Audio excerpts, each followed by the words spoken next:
Well, looks like Helen's got herself a champagne and orange juice. Is that champagne and orange juice, Helen? No, just orange. Just orange? Yeah. What, fresh orange? No, canned orange. What, Fizzy. a can of Tesco's fizzy orange? That's the one. 6 for £2 or whatever they are. Mm. Well, I thought you'd got yourself a nice bit of alcohol, so I've got myself a ghost ship. Well, why change the habit of a lifetime? Exactly, so let's go for it. Let's just, before we get into answering these questions, you can be Fiona Bruce tonight, and I'll be a politician. No, I'm not rude enough. I know, she's quite rude, isn't she? She's very rude. She butts in a lot. I thought when we did a Q&A we might get a dozen questions or something, but I think we've got quite a few more than that. So, we'll see. We will answer all if we can, or if not all, as many as we can. We can always carry some over. Now look at that. So hello everyone, welcome back to the channel. Yes, hello and welcome back. We'll fire away, and the first question that we've got is from Nigel John 8730. That's his YouTube handle. Hi both. Don't seem to be doing much caravanning at the moment. Have you laid up for the winter, or do you intend going out again? We did have a short break arranged for the end of this week, but we're expecting 47 mile an hour winds, so we've cancelled it, and that's from Nigel and Lydia. So well, have we hung up for the winter? No, we haven't hung up for the winter. We usually wash it and sort of put everything away and then put the cover on, but we've still got a New Year break at Clipsby booked, and I think there's one or two sites we could actually do in Norfolk. Yeah. In the next week or so. We've had to come home for October because October is always a busy time for us at home, so we've had to come home and be local, mainly because I've got a lot of DJ work on at the local holiday parks, which close down soon, so I have to be there to do that. And we have a boat party, which is actually this weekend, and some of you are coming, so we'll see you there. But once we've got those sort of commitments out of the way and get into November, then we're just going to play it by ear. So if the weather's reasonable enough, then we'll pop off somewhere locally, won't we? Well, it's supposed to be quite nice, or there's some high pressure coming for next week, so it'll be better than the weekend. Weekend's going to be cold. But I don't blame you for not going out in the high winds, because it's not fun with a caravan. So there you go, Nigel and Lydia. We will be getting out as soon as we possibly can again, probably early November. Okay, this one's from Dave K. Smith 777. Love your vlogs. Are you going abroad in your caravan? That's to the point. That's from Dave and Tracy. Are we going abroad in the caravan? We're not. We're not for a couple of reasons. One, I believe you'd need AC in the caravan. It'd be too hot. It depends if you go to a cold country or not. The main reason being that Bella hasn't got a passport, and she can't have one because when we got her, she had her first injection and she was majorly ill with it, and the vet wouldn't give her any more. So basically we can't really take her abroad, but I'm not really that bothered. There's loads of places in the UK to visit still. And my opinion is I'd go away abroad in a flash if we could. I know we can't for the reasons that Ellen's just said about Bella. I'd love to do it, but we can't. It's as simple as that, because Bella does not respond to the injections well, does she? No. Anyway, move on. Mark 293. Hi there, Dave and Helen. Loving all your vlogs. Do you ever do the Warner shows? As you're so into the music scene, I'm sure you would enjoy these shows, Dave. The Warner shows, by the way, if you're wondering what they are, they're all the sort of motorhome and caravan, camper van type shows that go on at different places around the country throughout the summer months. There's one in Norwich. The vast majority of them are all motorhome focused. I think there's only one or two which are caravan focused, and we went to one of those, which is at Malvern Hills, wasn't it? Mm-hmm. And we booked onto the Caravan and Motorhome Club site rather than actually on the showground, because we thought it might get a bit noisy and it might be a bit more comfortable. We went to the showground, we booked for 2 days, we went for a day and went home, didn't we? We've been to Rewind, which is actually finished now. We went to the last one at Norwich, and that was an 80s festival, and we took the caravan, and that was really good. Very busy. I don't know why they stopped it. That one rained. It absolutely threw it down, if you remember that. It was very cold. We went back to the caravan because it was absolutely pouring down with rain, and we laid in bed with a hot chocolate listening to Billy Ocean, didn't we? So Billy Ocean was going on behind us. We were in bed, hot chocolate. Thanks, Billy. Seen you loads of times, but we weren't prepared to sort of sit out and get soaked. However, those Warner shows, I think, are really quite good, but they're very motorhome and camper van focused, and we're just not in the market for a motorhome or a camper van, so we tend not to bother. And the only reason we went to the Malvern Hills was because we were on our way back from Bath Chew Valley, and we came round that way. So there you go. Don't, never say never. Like I said in the video that's gone out tonight, never say never. This one's from Christine and Steve. Says, hello, Helen and Dave. Firstly, thanks for all your great vlogs. Steve and I love them. Hope this is not too personal a question, but what motivates you to keep making YouTube videos? Do you make money from it? Shall I go? Yeah, you can go. Okay, bit of a backstory, and I'll try and be to the point. We started doing YouTube videos really to capture our travels as a bit of a diary. We thought that'd be a good place to leave them. So when we've parted this mortal coil, our children and grandchildren will have a bit of a library to look back on at things that we did. I'd love to have been able to do that with my own parents, but of course this sort of thing wasn't available then. That's why we started doing it. I think I enjoy it a bit more than you. So I enjoyed the editing bit and the pulling it all together and trying to promote it and stuff like that. Well, there's a lot I can't do, so I mean, it was your brainchild anyway, wasn't it? It was kind of my brainchild. Yeah. I mean, hobby, I'd say. I mean, you were quite uncomfortable getting in front of the camera, weren't you, at first? You didn't fancy it at all, did you? No. Particularly when we started to broaden it and sort of make it very, very public. And what was the question again? What motivates us? I think what motivates me to do it is it's a hobby. I really enjoy it. I actually enjoy it. There are times when I don't enjoy it. I'll be absolutely honest with you. And anyone who's a YouTuber will be able to relate to this. If you're not careful with YouTube, and it's YouTube themselves, as in Google, the tail can start to wag the dog because it's very numbers driven, and I'm a numbers driven person. I sort of worked in a commercial sales role, a lot of my life, so I am very numbers driven. And the way YouTube / Google work is they throw a lot of analytics at you, and if you don't work the algorithm, which everyone talks about, and you don't drive the numbers, then all your hard work quickly falls away. And so I'm numbers driven, so that's sort of driven me, but sometimes it's driven me mad, to be honest. So, is it all about the money? Well, you answer that one. No. How much money do we make? No, it's not. How much money do we make? We're going to some of these sites anyway, but we go, we do different sites and reviews and things, and it does cost money. It costs money to stay there, it costs money for petrol, it costs money to eat out, because you wouldn't necessarily be eating out either. And you don't always make enough money to pay that back. So I wouldn't say it is all about the money, no. Well, I mean, YouTube do pay us some money from advertising revenue. So there is an income, but the outgoings are about 3 times what the income is. And that's because we're buying camera equipment. It's because we're booking 2 nights here, 3 nights there. We're upgrading the caravan. And, we choose to do that, because it's kind of part of the hobby. Yeah. There then comes a point where if you don't go out, you get questions like, "Oh, I've noticed you've not been out," or "You didn't put a video out last week. Is everything all right?" And it's, we've got a lovely community of we absolutely love, and we've met people, haven't we? And we speak to people that I've never met, but I feel like I know them, and they speak to us. So we really do enjoy it, but we feel like we have to put a video out on a Thursday at 4:30, and if you move it to a different day, some people get upset. Sometimes we've got that much content, we need to do 2 videos a week. That is, for me, a real struggle. How some of these YouTubers put videos on 3 and 4 times a week, I just don't know how they do it. Because it takes me at least 2 days to edit a video, and I'm not Steven Spielberg, you know what I mean? But then there's about a day of videoing, and then there's probably another day of answering people's comments. So it's a lot of work. And the tail can start to wag the dog, but I'd never pack it in. I really love it. That is why we chose to sat here this evening and start doing stuff like this. It's certainly not to make money, because we just really enjoy it, and we feel like we need to get some more regular content out to you at times. Right, let's move on then. So that's that one. Thank you, Christine and Steve, who are also members, by the way. You know they're members because they've got a little caravan next to their name if you see their comments.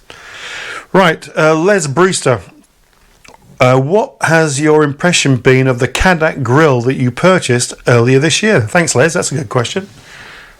Ellen? We like it, actually. We like it a lot. It's cleaner. It's easier to clean because you've got all separate bits to cook on. Yeah. You can do different cooking at different, at the same time. And it's quite compact and it's not that heavy. It's not as heavy as a big barbecue. The reason I like it, and I do, of everything that we've ever had, I like it the best. Small, compact, lightweight, like Helen says, and gives you lots of options for cooking, doesn't it? Yeah. Right, and these are all the regulars here. I recognise a lot of these names.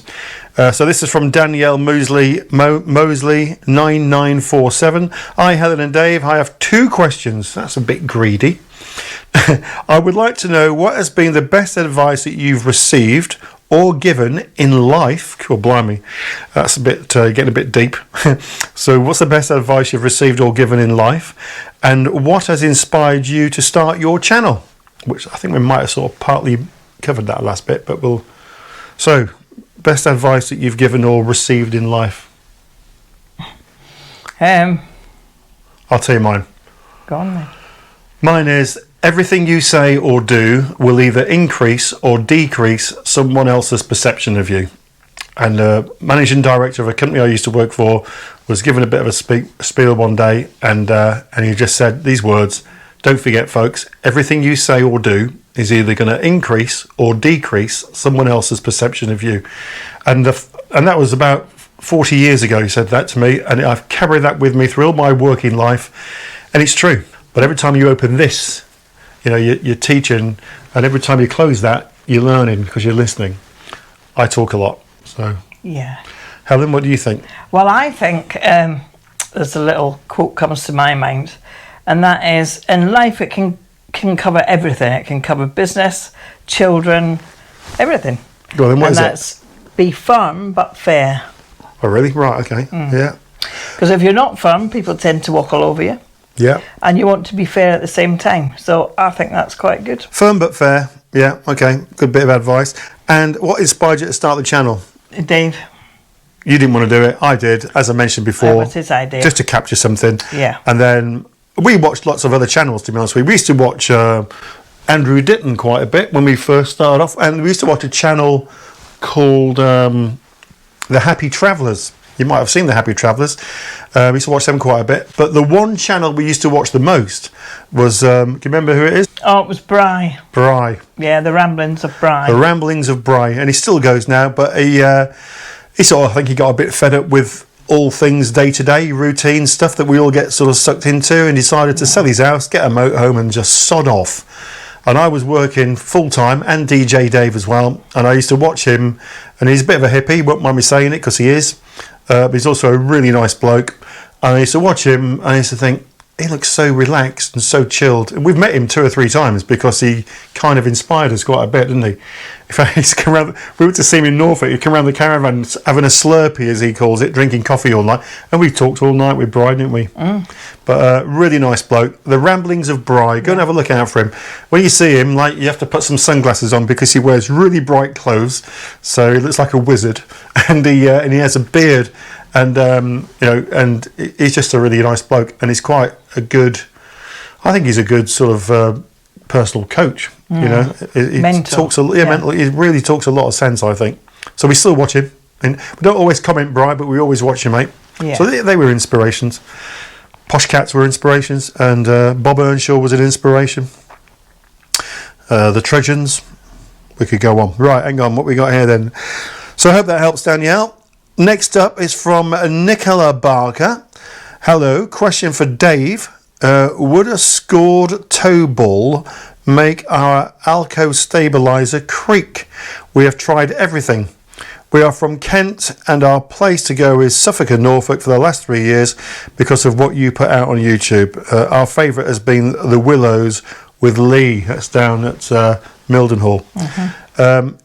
Yeah, I mean, I'm not an expert on all these sorts of things, but No. I just know over the years that actually, a scored tow bar will definitely make a horrible creaking noise. You need a shiny ball, don't you?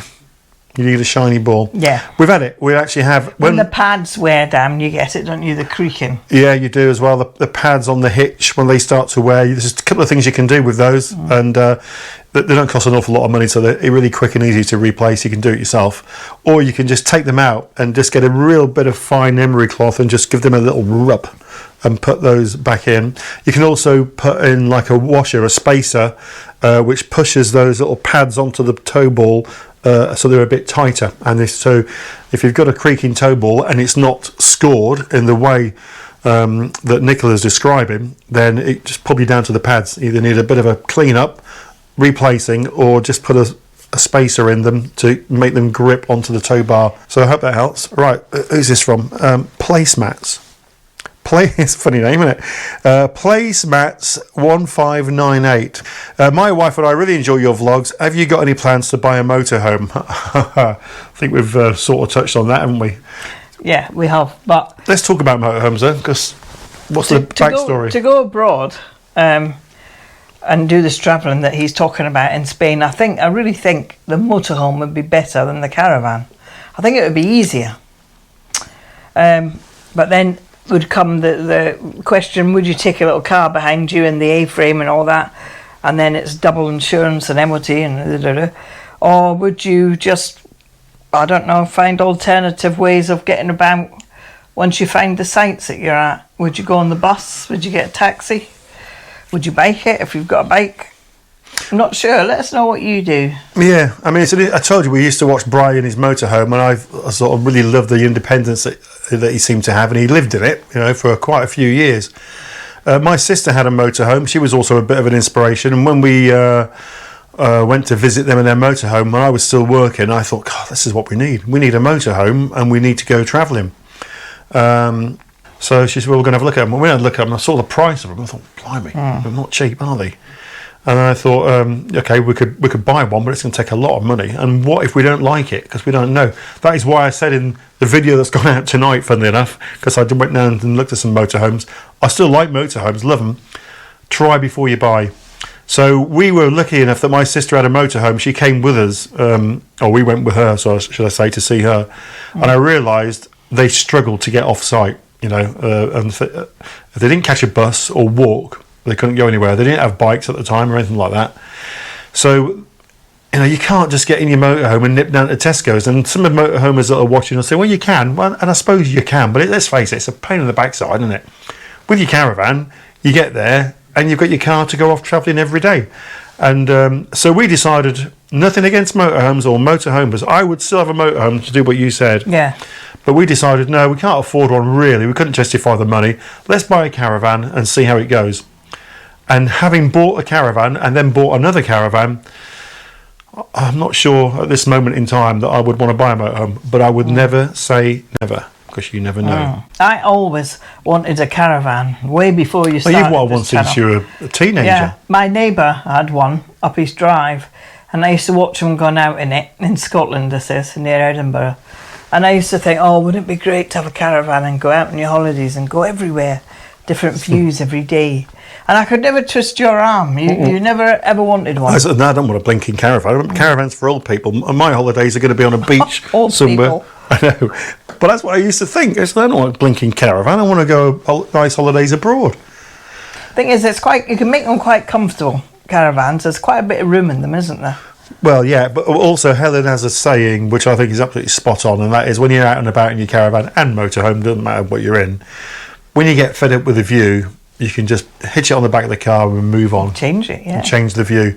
All your stuff's still the same. It's great when we get in it, because you say sometimes when we do a little tour, and we've sort of left one site in the morning, and then by the afternoon we're on a different site in a different county, we get set up and you say, it's amazing to think that this morning we were looking out that window at a completely different view. In Cornwall. Yeah. At True Ethic Farm. Yeah, which was great, wasn't it? Yeah, and then the next day we're at the Cotswolds. Which you could do in a motorhome. So to answer your question, would we have no plans? Because the question was, do you have any plans? No, we don't have any plans to buy one, but I would never say never. I'm trying to twist someone. If you won the jackpot.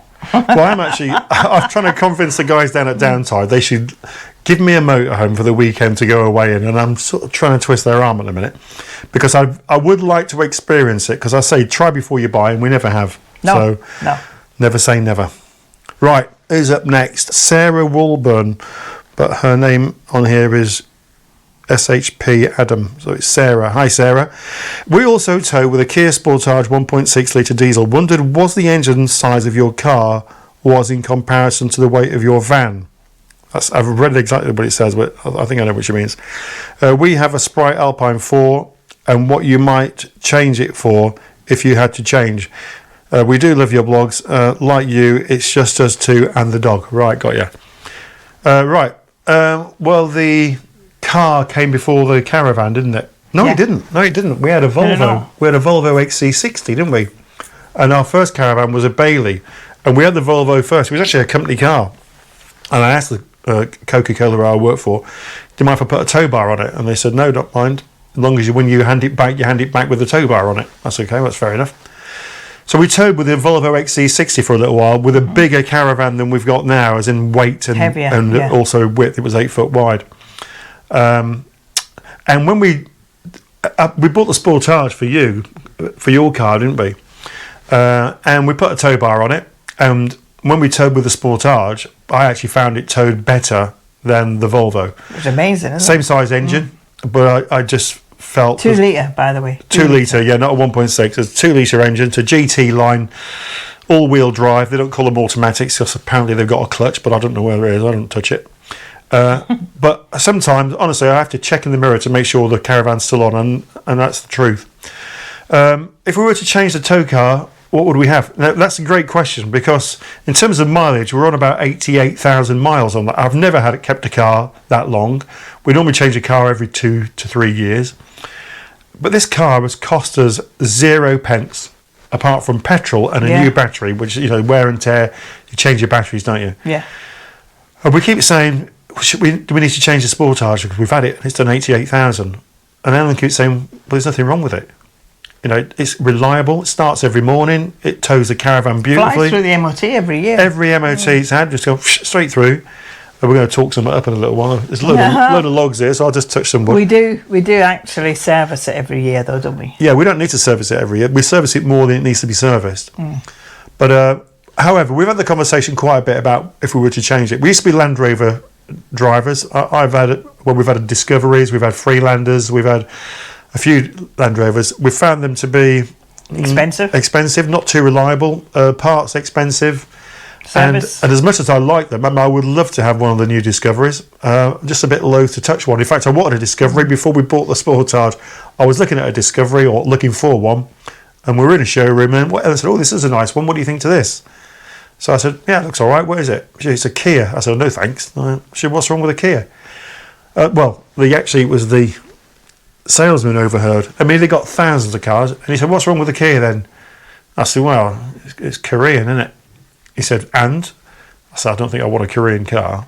And he said, "Well, you need to go and have a little look, take it for a drive and all that." I thought, yeah, salesman. But he could have sold us any car in that forecourt, couldn't he? So we took it out, and it had everything that I was looking for, maybe in a Land Rover, but it was like half the price. And it wasn't quite new. It was about 3 months old, wasn't it? Yeah. So, obviously, we ended up buying it. And now I'm scared to change it because it's that reliable. It's that good. It does everything, doesn't it? It pulls the Caravan. It fits the disco in with the back seats down. There's no rust. No rust on it. No a dining table and chairs in there. We've had a fridge freezer in it. It's a workhorse. It's a real workhorse. It never lets us down.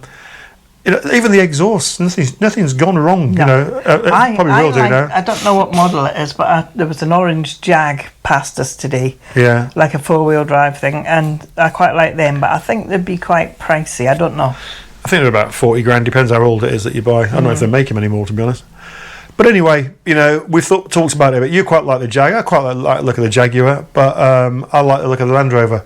But in terms of reliability and towing a Caravan, I'd probably go for another Kia, but it wouldn't be a Sportage because I don't believe the new Sportage is the same. I don't think the engine size is bigger, but can't be absolutely certain. But from what I've seen, don't think they do a 2 litre engine in it. Which is crazy because that would be quite a popular size engine. Well, if someone's got one and it's a 2 litre, can you let me know? Because that might be a game changer.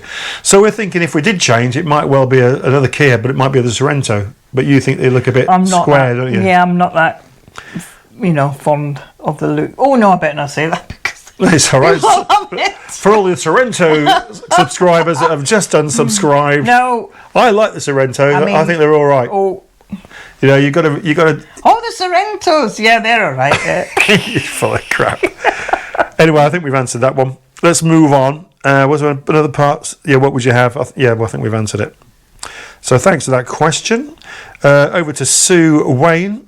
Hi, Helen and Dave. Where in the England would you most like to visit on your caravan trip? So where in England? Not Scotland or Wales. Where in England? I'd probably go to Devon next. Okay. Yeah. Yeah, we like Devon. Devon. I'd also like to visit Weymouth, Brighton. So all down there on that The English Riviera. that coast. Yeah. Torquay, maybe. Yeah. There's loads of places to go, isn't there? Well, I mean, we sort of know the area from previous visits. We've rented cottages and stuff down there we quite like. A big part of me wants to go to the Lake District, but it rains all the time, doesn't it? Yeah, it's that west coast does though. It does in Scotland and it does in sort of Cornwall. Yeah, we live the west coast of Scotland, but it does rain a lot. But we haven't taken the caravan to the Lake District, and what I've seen, we watch a lot of YouTubers, and a lot of what I've seen of the Lake District, it looks extremely picturesque. And we have been, again, I've been there with work, and I thought it was very nice. If you've been to the Lake District, where would you recommend that we went? Because I do think we should go to the Lake District at some point. Maybe we could use the Lake District as a stepping stone to go up to Scotland. Maybe. So we'll think about that. I always tell my cousins I'm going to come up and see them. I've got a few cousins left up there. And when she gets there, she changes her accent completely. I don't know how. She goes, hey, you're all right. How you getting on? No, I do not. See you, by the way. Now, you'll upset Scottish people. Didn't you talk to me about pulled tax? Right, so thanks for that question. I think you want to go to Devon and Torquay and the English Riviera. I do too, but I would also like to go to the Lake District. Right, this is from Keith Hyde. Hi, Helen and Dave. Have you been to Deersmead campsite in Norfolk? And if so, what's it like? Thanks from Keith and Karen. Well, we've actually been and had a look at it once it first opened. Yes, we have. And it wasn't very big, was it?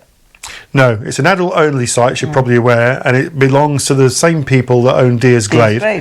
Deers Glade is somewhere in Norfolk that we have visited an awful lot. It actually is a really lovely site. We like the site itself. And we made a video or two from Deers Glade, but some time back. So if you want to have a little look at Deers Glade, have a little look. And then we decided we'll go and look at Deersmead, which they own, and it is literally it's a stone's throw away. It's not far at all. Adult-only. From memory, because we just literally drove round it, it was just like a circular little road round, wasn't it? And adult only. It was tidy enough. It was very tidy, as is Deers Glade. But it is just off a main road. I don't know if that makes... we weren't there long enough to sort of check out whether there was any road noise. Yeah. Just off the main road. And really, you need a car, if you're not close to anything. Same with Deers Glade. If you want to get about from Deers Glade, you're not really far from Cromer and Sheringham and all them sorts of places. But a bit of a hike up to the bus stop, and you probably need your car if you're going to go there. But it did look nice. So there you go, Keith. That's that one. And then we've got Amanda Dean. You know who Amanda is. She sent me loads of cassette tapes. God bless her. Hi, Dave and Helen. We will be getting a caravan next year. What do you need to know about towing on the roads, and where can't you go? Well, I think the first thing you need to... Well, shall I answer this? Or we can answer it together because you've got some experience of this. The first thing you need to know is the law. And I think a lot of people forget that. The speeds. You need to know what the law is. You can't tow your caravan at the same sort of speeds that you can tow your car. So it's basically, if you're on a dual carriageway where it's normally 70 miles an hour, then the maximum speed is 60. And if you're on a sort of an A road where it's normally 60 miles an hour, you can't go above 50. And then all the other road speed limits apply. So you need to just make sure you know what the law is. You need to really get your head around weights. So it's a bit of a minefield. That I think the industry needs to simplify weights and measures and what it all means, because by the time people really get their head around it, they've already bought their caravan and then they found out that it's not a very good fit for their car, or the other way around. So you make sure you know your weight. It's a bit complex. Once you understand the terminology, it makes sense. But make sure you get your head around the weight. So law and weights would be one thing. What would you say about towing itself, though? What would you need to know about towing? Well, it's not actually that hard to tow if you try to do it. I mean, we've got a fairly big caravan at the back, so you've got to allow for the length, plus the length of the car. So if you're overtaking something, you've got to make sure that you're well past before you go in. Yeah. And also on the roundabout, you've got to take it wide, and you've got to exaggerate the corners, kind of thing. Correct. Yeah. If you can drive a car, you can tow a caravan because it just follows you.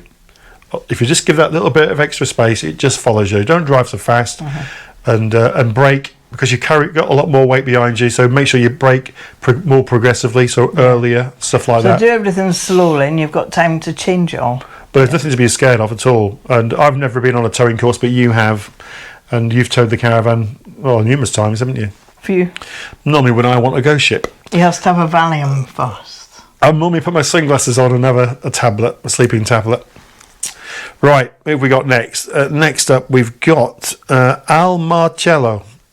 Al Marcello, that sounds a bit Italian, doesn't it? Mm. But is it? Where are you from, Al? Let us know. So, hi Helen and Dave. How are Helen's shoulders now?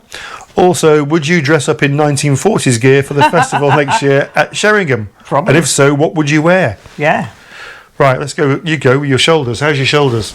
Well, it's funny that because I've just seen a physio today, and she said to me, "What kind of range can you do with your shoulders?" And I said to her, "Oh, quite a bit actually. Look." And I've had them both done. One in November, this one, and one in July. And she thought it was fantastic because she said she's seen numerous people that's had a shoulder replacement, and they can only lift it as high as this. They can't lift it right up. So she thought that was really good. But what I did do, and it's very important, is to do your exercises religiously every day. That is a big thing. You've got to do it. Yeah. So they're very good, actually, at the moment. I've just got a problem with my hip. Well, I'm having physio at the moment, and I've seen a specialist about that.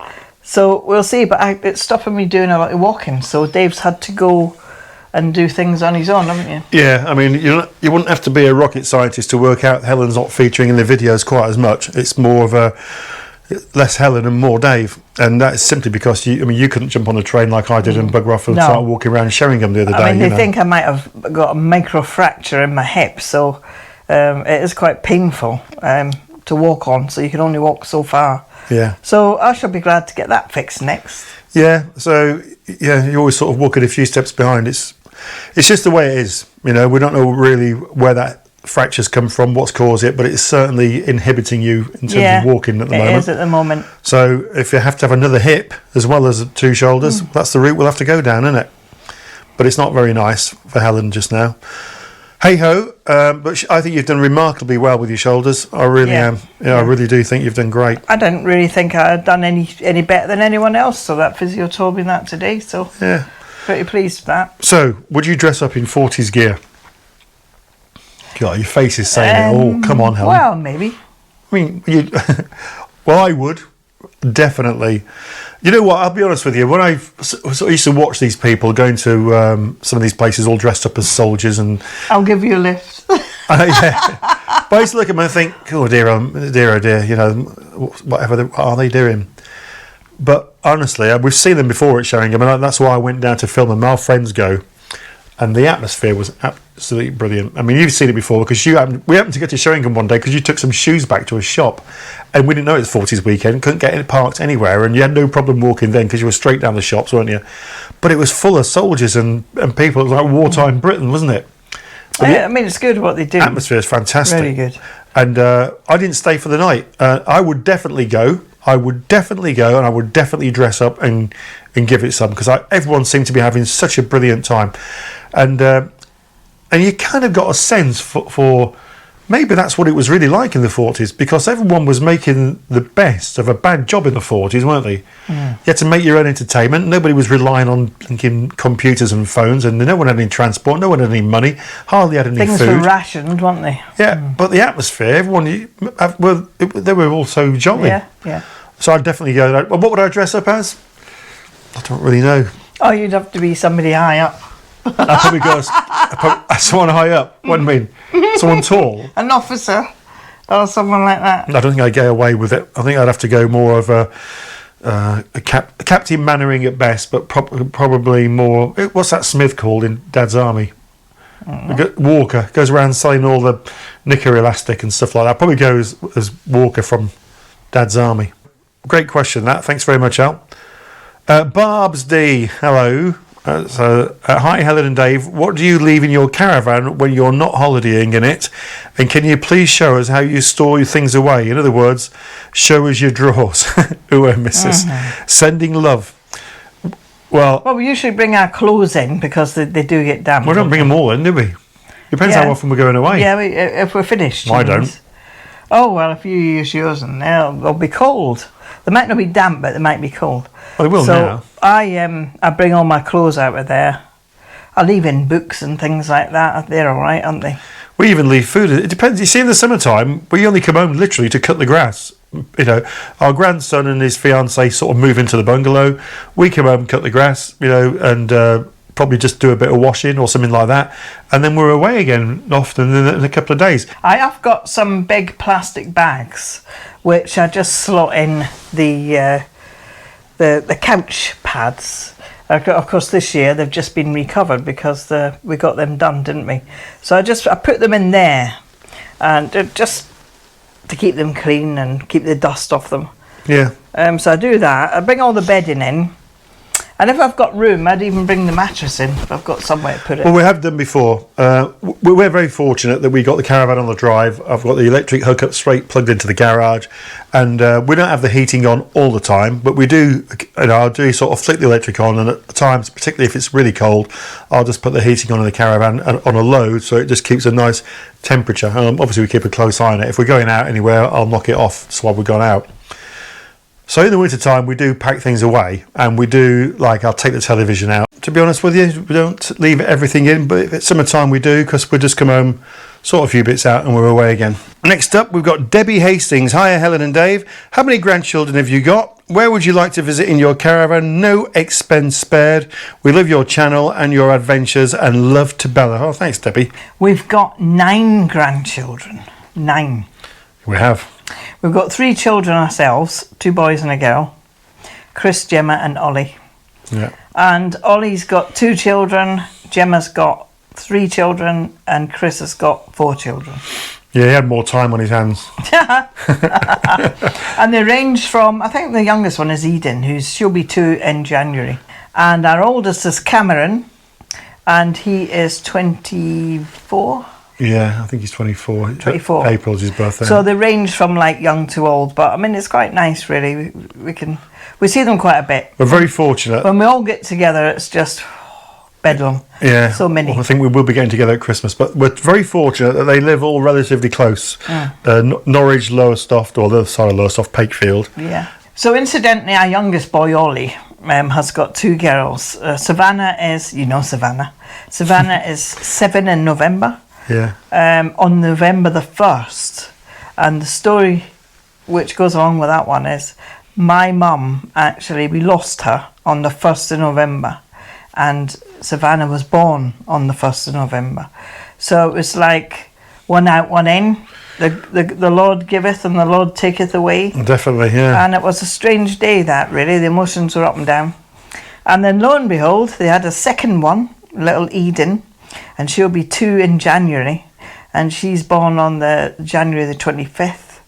And the very same day, David's mother, we lost her, and Eden was born. I don't think you can work out what the odds are of that. 2 mothers, 2 girls. Same family. Same day. Even if it was it's just incredible. 1 child from Ollie's family and 1 child from Chris's family, you might think, oh yeah, but not both Ollies. It's just strange, that, isn't it? If we've got any mathematicians watching, can you work out what the odds are of that actually happening? And incredible. Absolutely incredible.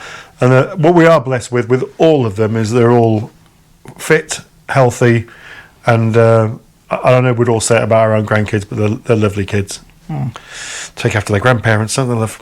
Well, one of them. Yeah. Right, the next part of that question was, where would you like to visit in your caravan? No expense spared. So you can go anywhere you like. Anywhere in the world. Where would you go? Well, any expense spared, yeah. I'd like to go to Italy. I mean, I'd like to take it over there, that sort of area. It looks really nice. Well, one of our subscribers thought we'd gone to Italy when he saw the video the other week. Yeah. He said we hoodwinked him. We hoodwinked him. We were only in Clipsby last week. We couldn't possibly have been in Italy the week after. But we do quite fancy going to Italy, I must admit, but not necessarily in the caravan. I don't know is the answer to that. I think we're yet to find some fantastic places in the UK, I think. But I'm not sure where they are. We probably haven't done enough research. We know that we want to go to the Outer Hebrides and stuff like that. The beaches there are fantastic. Some lovely beaches and stuff. What's Bella had for her dinner? Don't blame That is Bella, isn't it? Dog. That is Bella, isn't it? No, it's you. I hope it is. It's you. Last question on here comes from two of our regulars. Paul and Joanne. They're more than regulars. I mean, they're right up there. We get all the statistics right on YouTube. We know exactly who comments, when they comment, what video they commented on, and what they said. Right, so we know who you are and we know where you are. But when it comes to these two, Paul and Joanne, they're right up there in terms of always watch, never miss it. So a question from them. As you know, we always watch and love the channel. It's just said that. If you won the lottery, would you carry on vlogging? And if so, what in? From Paul and Joanne. What in? Yeah, as in, would it be the caravan? And if so, what sort of caravan? Or would it be something else? I'd get both, motorhome and a caravan. I would. That's exactly what I would do. It's time for bed. Oh dear. Oh, got to go. Alexa said we got to go to bed now. Our grandson said that when he came round because he has to get up early in the morning and we can't turn it off. Every night we get it, 2 minutes to 9. Anyway, so yeah, if I had money to that extent, Paul and Joanne, that I could do anything I want, I'd get probably I'd get probably a really nice camper van and a top of the range. I'd probably go for a coachman, I think, wouldn't you? Quite fancy heavy, coachman. aren't they? Yeah, but money's no object. Oh well, money's no object. Yeah, have what you want. Yeah. I'd struggle to leave the sort of Swift type caravans because I do like they're good. Swift, yeah. But the coachmans, I mean, they're like the Rolls Royce of caravans, apparently. But people have contacted me that have got coachmans and said, "Don't fall for it. We've had all sorts of problems." I think no matter what mega caravan you've got, you'll always find something that's not quite what you want it to be. Someone also said to me once, when you look at caravans or motorhomes, you're always going to have a compromise somewhere. So actually. What you don't get in one and you get in the other, and vice versa. So yeah, this has got that, but it ain't got this. No, because it's got that. There's always a compromise. And I can't remember who it was who said it, but he's absolutely right. What do you think's missing in ours then? Missing? Well, what would you like that the other one had? Well, I know. I'd probably like it to be a bit wider. Wider, a stable door and the extractor fan. Well, they're all durable. I mean, the stable door probably not so much, but the extractor fan's very durable. We just go and get one, don't we? And get someone to fit it. But you can't make it wider. I know the Bailey was 8 foot wide. You could build an extension on it. Get some of those slide outs. But the Bailey was 8 foot wide, and it was pretty good. Fill in the gaps while I just open up Facebook and see what's what over here. I'll tell you a joke. Yeah, go on. Tell us. That's a good idea. Tell us a joke.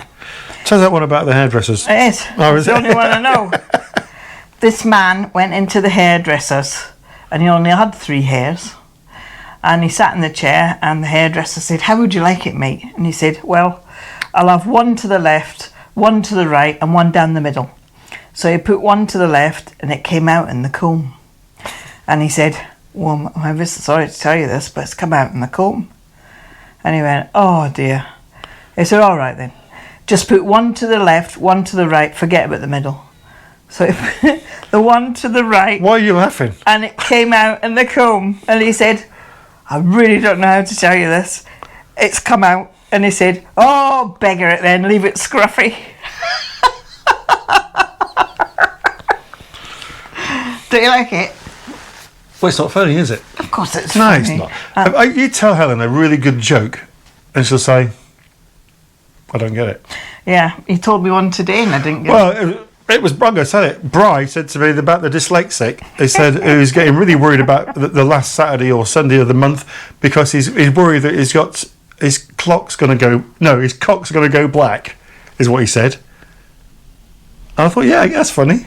I told you, you went, look at the face now. I'm still thinking about how he meant, and I go, why would that make his cock's going to go black. He's dyslexic. They're wasted on me. I just like the simple ones. Anyway, let's move on. This is going to... right, Dan Trudgeon. We all know Dan Trudgeon, don't we? The guru of caravanning. Very nice man. We all learn a lot from Dan. But his question is, in the context of snog, marry and avoid... It's getting complicated already. Snog being passionate, romantic, evocative, full of fond rose-tinted memories. So that's what snog means. Marry is being dependable, reliable, and has never let you down, a bit like me. Or avoid, as in never again. Which campsites would you snog, marry, and avoid? So snog being passionate, romantic, evocative, full of fond rose-tinted memories. Marry being dependable, reliable, never let you down. And avoid, like, never again. So, come on, Helen. Snog. The first one. Full of fond rose-tinted memories. What site? Well, I'd say concierge for that. Yeah. But what about the one we've just been to? But Glastonbury, the Old Oaks. I think concierge had the edge for me. Weird, isn't it? Why? It just did. It was slightly different, wasn't it? I think it's because we hadn't been anywhere quite like concierge before, and the Old Oaks is quite like concierge. So you weren't seeing all those new different things for the first time. Whereas concierge, when you walked into reception, you could buy a bottle of champagne for 300 quid when you got there, couldn't you? It still had the edge for me. The food. It's very, very around nice. The back, the street the food. The team at concierge were great as well. Very, very friendly team. Okay, what's the guy's name on reception? He's been there for years. Bill. I'm not sure if concierge is definitely up there, but it could be Old Oaks where we went earlier on. I thought it was really good. Okay. At Glastonbury. Marry, so a site that is dependable, reliable, and it's never let you down. I know what that is. What's that? Poppyland. Poppylands, yeah, I'd go along with that, yeah. And I'll tell you why I put that in the marry bracket. So I would marry Pam and Billy at Poppyland because they've never ever let us down. You know what you're going to get when you get there. Them two make it for me. It's a lovely place and it's so quiet and it's adult only. We love it. You'll see the vlogs from there. It's always the same as well when you go. You just know what you're going to get, and it's reliable. It's dependable, and that's what he's asking. And lucky for us, it's not a million miles away. No. I know a lot of you have gone there to try it after our review. I love it, and I hope you like it. I know that it's just got something about it. Out of all the sites that we've visited, I don't relax anywhere as much anywhere else as I do at Poppyland. I just feel so chill. Yeah. Once I had my shoulder operation, I think after a fortnight, I booked a week at Pam's. I didn't know how I'd be, and I just wanted to go there and chill, and that's exactly what we did. And it worked. After the week, I felt so much better. And Billy and Pam are lovely. They're just really, really fantastic hosts. I'm not just saying it, Billy and Pam, you really are good. Right, then we've got avoid, as in never go in there again as long as I live. Never again. Well, there was one camp in particular that we went to, and I can't remember the name of it, thankfully. It's near Bury St Edmunds in Suffolk, isn't it? Yes, it is. I can't remember the name either. And thankfully. I mean, on the internet, it looked lovely, and it had like big gates, and the gates opened black and gold. Lovely house, yeah. And it looked lovely, like meadow and everything, view. And we thought, right, we'll book that. So we booked that, and when we got there, it looked absolutely nothing like it did. Well, it did at the entrance, didn't it? It's when you got on, as soon as you got in the gate, it didn't. It turned. And then we had like people revving cars and makeshift tarpaulins to make walkways into like tents. It was quite worrying. We were very close to the A14, so we could hear the A14. When you drove on, it was a lovely house, lovely gates, nice barrier, shingled pathway on, beautiful, nicely landscaped. It looked lovely. We drove on, and it weren't bad looking on site. The toilet blocks and that all looked good, but it was the actual people that were on the site. It was, yeah. Because, they got cars on bloody wooden blocks with no wheels on, and there was... it almost looked like a site. Well, I won't say it, but I know what you mean. And then I went to the toilet. No one said anything bad to us, did they? There was a man sitting on the floor outside the ladies, and I just thought, you get this vibe when you get to somewhere and you just think, No. It was the guy that owned the place was fine. We never saw him actually, but he was absolutely fine about it all. We just said we can't stay here, and he's fine, no problem. We lost a deposit, but it was worth it, really. But other than that, yeah, it was definitely worth it. I wouldn't have left the Caravan there. No. Can't remember the name of it, and even if I did know the name Probably of it, wouldn't be probably good to tell you. I probably wouldn't tell you. But just to let you do know, it's by the A14 in Bury St Edmunds, so look out for it. Don't go there. Yeah, great question, Dan. Thank you very much, sir. Thank you very much. Nice to know that Dan Trudgeon looks at our channel, isn't it? Yeah, where we look at is we don't comment all the time on many channels. We ain't got time. Right, Yvonne Canham, do you ever regret doing YouTube? I hope not. There has been some times where I could have thrown this through the kitchen window. It's not because it's YouTube. It's because you wouldn't believe the amount of time it takes. Dan would know exactly what I'm talking about, and any other YouTubers that are watching knows, like I said earlier, the tail can wag the dog. I wouldn't stop doing it, certainly not now, but there are times where I think we need to just pull back from it. I think it would be okay just to say, I'm taking a couple of weeks off. But of course, if you do, YouTube have got you, because your numbers go like that, and then to build it all straight back up again is awful. And we're not trying to make money out of YouTube, we're really not. I would like it to pay for itself. I would like to be able to get to a square where it pays for itself. I'll give you an idea. Right? Definitely so. I'll give you an idea. When I went down to, this is an easy video for me. You go down to Downtide, for example, and film a motorhome, a camper van, and a video. I did that. I got there about 10:30, and I was back in the car on the way home by about 2:00. And I spent ages talking to the team and drinking coffee with them and all that. So filming a video takes no time at all. But editing it, I think, takes too long. And Helen said, well, maybe you're too particular. I'm not too particular. You just don't want it to be crap, do you? It's got to be pretty good. It's not Steven Spielberg or anything like that, but there's just certain things you've got to do. You've got to get the levels right on the volume. You've got to introduce the music right, or put the right sort of music on. And if you don't, you get feedback. They tell you about it. So you've got to do all that. Then you've got to get your graphics to go up, and all that sort of stuff. So I can film a video in about 4 hours-ish, and then spend a day and a half editing it. And I mean all day. I don't mean a little bit of time to edit it, come away, a little bit, come all day. Dan, am I doing something wrong? Maybe I am doing something wrong, but it takes a long time. And like I said earlier, how these people put out 2 or 3 or 4 videos a week, like, what's Dan and Maz, they do a video nearly every day, don't they? The Trolls. Yeah. Nearly every day. So great question, Yvonne. No, honestly, we do like it. Next question is from Daniel Russell. If you were to replace your current van and tow car, with what combo would you go with? Well, the Jaguar, like we said, and the Coachman. Yeah, possibly a Coachman, and possibly a Jaguar or a Kia Sorento. Daniel's a really good, loyal subscriber as well. Thank you, Daniel. Helen Priestley, where would be your favourite go-to place for caravanning that you haven't visited yet? Have we seen any sites that we want to go to? You were looking at one, where was it? Love to Stay or something. You were looking at that today, weren't you? No, that's near Birmingham, isn't it? Yeah, sort of in the Midlands, yeah. No, there's a nice one out at York. I think it might be on the moors. Is it Brookside? I don't know. That one looks quite nice. I think it might be a tranquil site. I do see them occasionally pop up, and I think, well, if we can do a tour and sort of incorporate it in that. Yeah. For us, in the main, it's the area that we want to visit rather than the site that we want to stay at. So, Cornwall, Lake District, Scotland, So we decide where do we want to go, as in what part of the UK, and then say, well, I want to go there. Right, let's have a look on the sites, and then invariably we have a look on the maps. We see where we think we want to go, then we check to see whether someone else has been and what's it like. And then if we like the look of it, we tend to book it, don't we? Have you ever cooked on the Cobb portable outdoor barbecue? I'm thinking of getting one. It's a really quick answer to that, Pat. This is from Pat O'Flaherty. I think I pronounced that right. Cobb? I don't know. I don't know what a Cobb portable outdoor barbecue is, to be honest. I'm not certain. We've cooked in a Dutch oven before, like Kent Survival.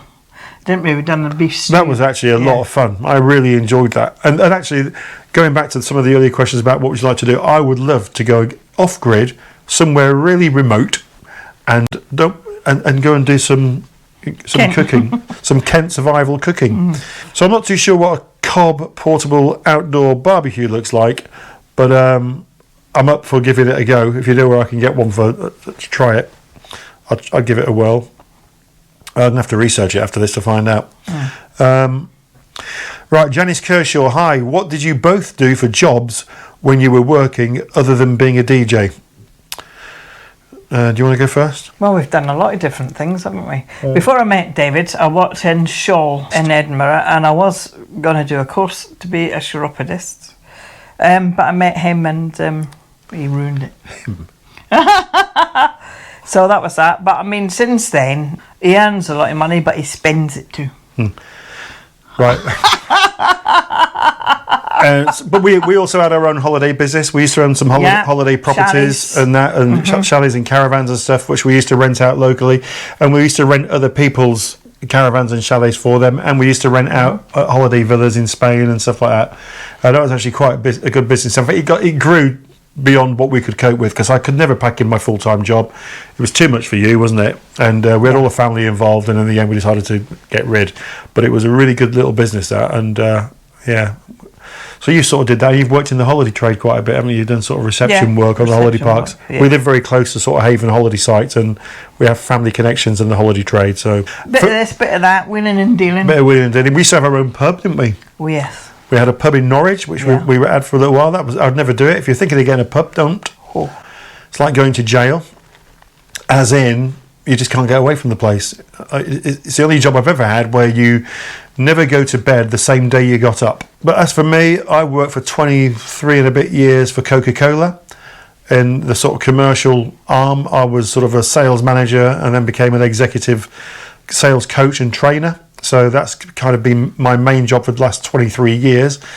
But I've worked in other sales roles. I used to work for Yellow Pages. I used to work for a local newspaper company here, and I used to sell car audio. So I've always been in sort of sales type roles, really. Wheeling and dealing. Right, so next up we got Michelle Stevens. Hi, Dave and Helen.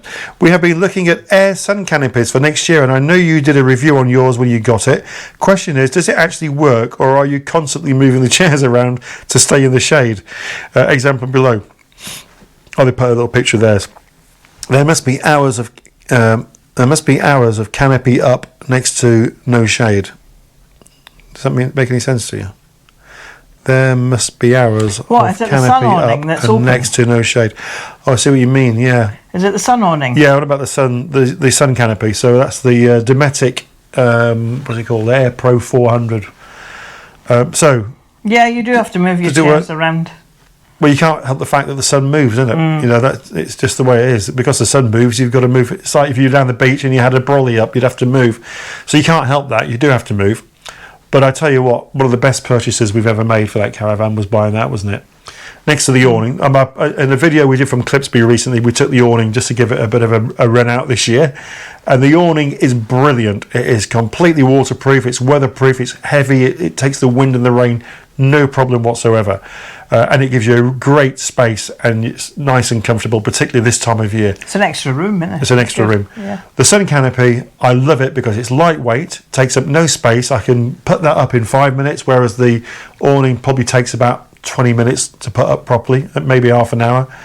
But yeah, if you want to keep out the sun, you've got to keep moving. We still use that 95% of the time, I would say. We take that and use that, don't we? It just create a lovely area. And I don't regret buying it, as dear as it was. It was quite expensive. Sue Wilson, where is one of the best places to stay for Christmas? 30 to 40 miles from Norwich, thanks. Gosh. Home. No, sorry. One of the best places to stay for Christmas. Well, it's a tough one for us because we've never been away for Christmas, have we? No, I know. I mean, do Clipsby do Christmas? I don't think they do. I know we're there for New Year, but I don't think they do. But I'll tell you who I think does, and that's Caravan and Motorhome Club at Cromer at Seacroft. Yeah. I believe they do. They've got a clubhouse there as well.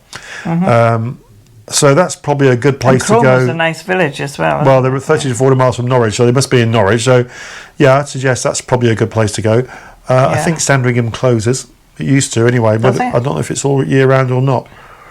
Tough one for us to answer because we've never been away for Christmas. Yeah, check Sandringham. It may still open. Right, on that note, if you have been, thanks for watching. Don't forget to hit the subscribe button, give us a thumbs up, and hit the notification bell so you know when all the videos are coming out. And we'll catch you in the next video. See you in the next one. Bye. Bye.